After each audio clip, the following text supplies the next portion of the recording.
This is not a day about pushing any label. This is not a day about visiting a winery to look at tanks, to look at barrels, to talk about processing. This is a day to give you a good look at Marlborough, where predominantly the Pinot Noir production comes from. Probably, would it be fair to say, 90% of it. And we sometimes, you've probably heard a bit about the sub-Appalachian areas of Marlborough, and we talk about the Wairau, we talk about the Auntsifeld, and we talk about the Southern Valleys. And we wanted to give you a good look about that.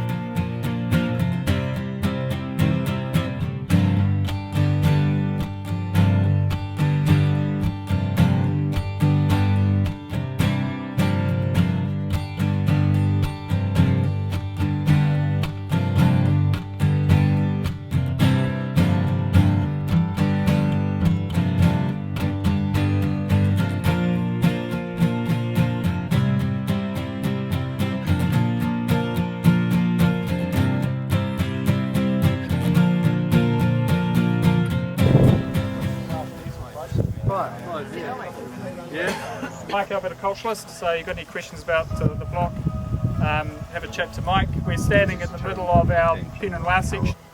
Any other questions? Is the Awatere River, so there's a lot of river stones and river gravels in the block. But as you get back up towards the hillside, there's a lot of quite deep silt soils. And so what we've started doing with the Pinot Noir from that block now is actually hand picking it split down the middle of the rows. So the bins of fruit come to me in the winery labelled stones and silts. So it totally drives our vineyard team mad, but what it gives me is the expression to look at what the fruit from the stones is giving me and what the fruit from the silts is giving me to blend those wines back together later, because actually the aromatic profiles and the textures from the fruit on the silts and the stones is so dramatically different. On the edge of the river, so it gets no influence from the southerly, it gets no wind. Oh, this is the one that's down the yeah, it's very, very hot. It's the one that's in the program. You'll see a picture of the vineyard there. So we're typically picking this end of the first week of March, start of the second week. So comes in really early. Yeah, Helen might want to talk a bit more about the wine. Yeah, and I guess what I find really fascinating about this block, like Stu says, it's always our first, or especially the Dijon clones are always the first that we hand pick off this block. So it's in a really cool climate, but it is a really warm site. But then it still, to me, reflects cool climate Pinot Noir. Like you get such a dried herb, herbal thyme aroma that comes off there, and then such fine tannin structure. So we'll often not do any fining for this wine at all, because we always find such fine tannins that we're getting from the fruit from there. And so yeah, I guess it's always just that kind of nice balance of really fine, fresh acidity, fine tannins, but tells you it's a Pinot Noir from a cool climate.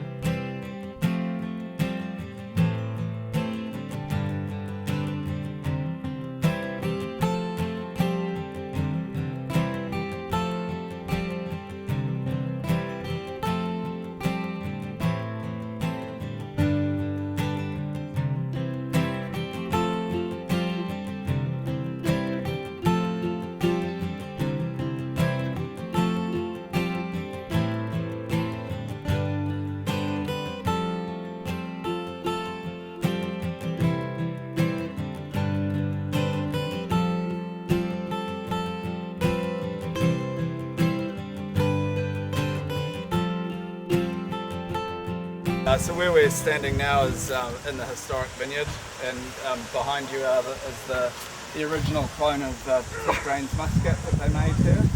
And we just drove past the site of David Hurd, who was the first winemaker, the site of his old house. And then a bit further back is the old winery dug into the side of the hill.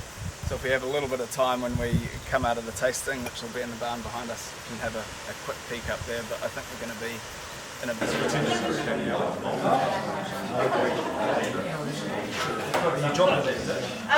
before Luc talks about his Auntsifeld wines, so we've just poured another Villa Maria wine. So this single vineyard is actually on the southern clay soil here as well, so right neighbouring this vineyard. And so this vineyard is one of our organic range. So the vines from this vineyard were converted to organics. So 2013 was the first single vineyard we made. This is now our 2014. And so it's a great clay soil in that it puts so much texture and structure and much more robust tannins into the wine. And then since we've converted that block to organics, we've seen such a change in the thickness of the skins as those vines are now getting that natural resistance that they need. And so I guess it's such a different tannin structure to the two wines we were looking at in the Awatere, and then it really does demonstrate what difference that clay soil is adding into those wines. Over Taylor Pass from the Awatere into the Wairau, and now we're in the southern part of the Wairau in one of those first southern valleys. So as we noticed in the Awatere, there's quite a big northwest wind in Marlborough, which is quite typical, and that northwest wind has had a really big role in shaping the soils of the southern valley. Basically it's blown really fine clay particles called loess clay into the southern part of the Wairau Valley, and those soil types have a massive influence on the wine, and I think we've already heard quite a lot about what that influence is. What we noticed at Auntsifeld is we kind of get an emphasised clay characteristic as we get onto the hillside. I think that's because there's a little bit less topsoil up on the hillside, and that really forces the vine's roots into the clay. This wine's made, we're literally just a couple of 100 metres away from the block with Helen's previous wine. And this is also dominated by that able clone. It's about 50% of the wine's the able clone, the other 50%'s the Dijon 667 and 777.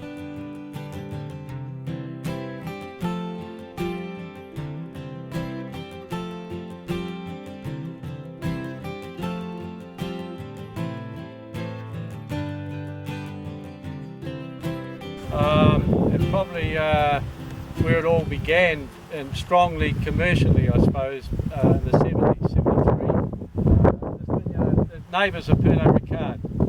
Sometimes I let it slip and always call them Montreal. Used to be. Pinot Ricard. And back in 73, plantings here down, sort of a little bit down the road further at Fairhall. And I guess they have a huge ownership of this valley.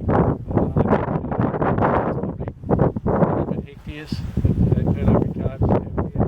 And the little shed over there, that's where the Marlborough Pinot Festival is held each year. There's a beautiful sort of grassed amphitheatre here. It's really good that they've made it available to the wine industry all these years. So you're on Dog Point. We go out to where the gum trees are, and then over the hills. But basically all our Pinot planting is on these slopes. A little bit of Chardonnay, and it's all 2.2 by 1.2. It's all organic.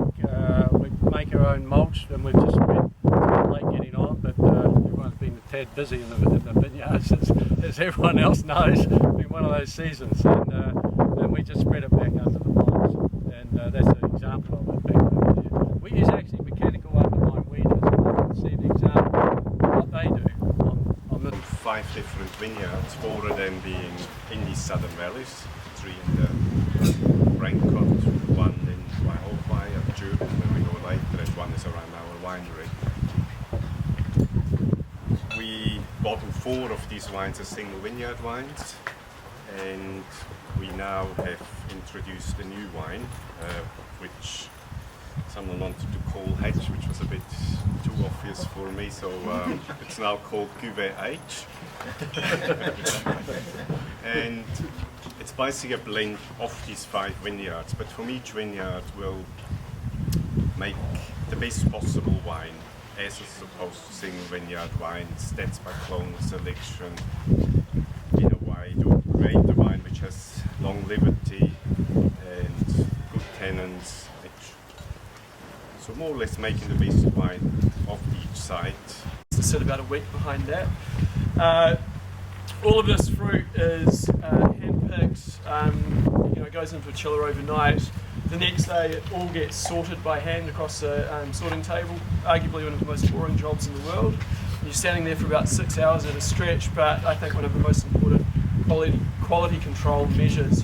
It's amazing what looks like a perfect bunch going down the sorting table. You pick it very off and the whole inside might have a bit of botrytis, so really important. Anything that we wouldn't be prepared to put in our mouth, we throw into a bin behind us and that goes onto the compost heap. The rest of the fruit, 80% of it typically goes through a destemmer.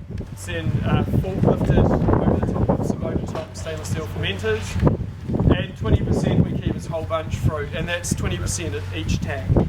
So typically layered somewhere in the middle of the fermenter.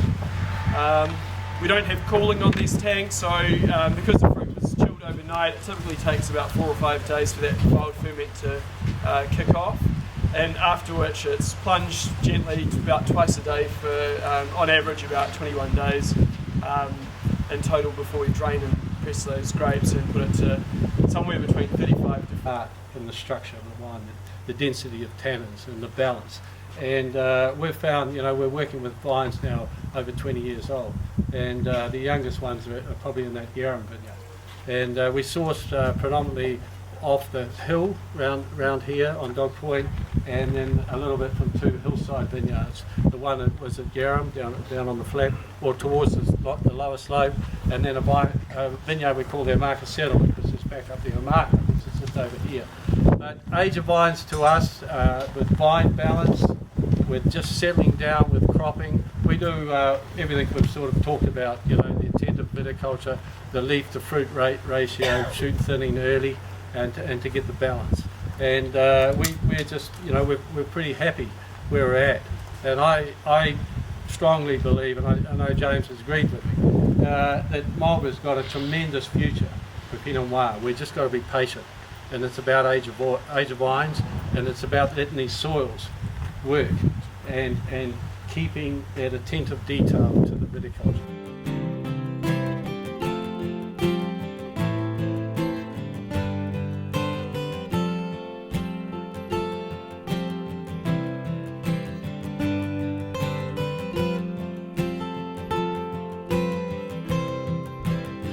These vines are not too far off 20 years old, but you can kind of, as you drive through, you can see the difference in vigour with the topsoil the way it is, and also with the wind exposure. So what we see is fruit off the tops here, like has already been said, quite different to further down the slope and on the bottom of the slope, and the fruit and the wines from the slopes very, very different. That's about.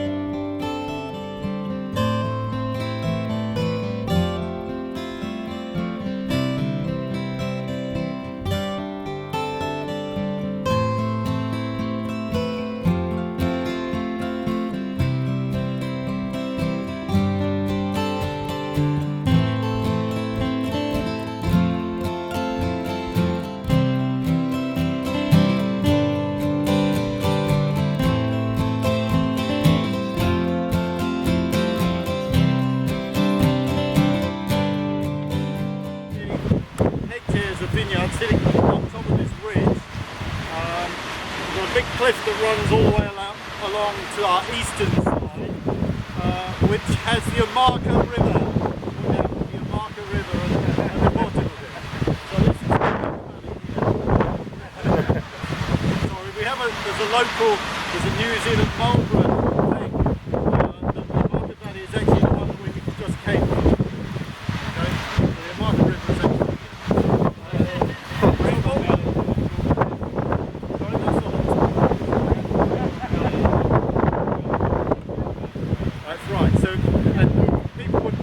Waihopai Valley, but that's the Waihopai Valley. This is the Omaka Valley. Anyway, it doesn't matter. Don't just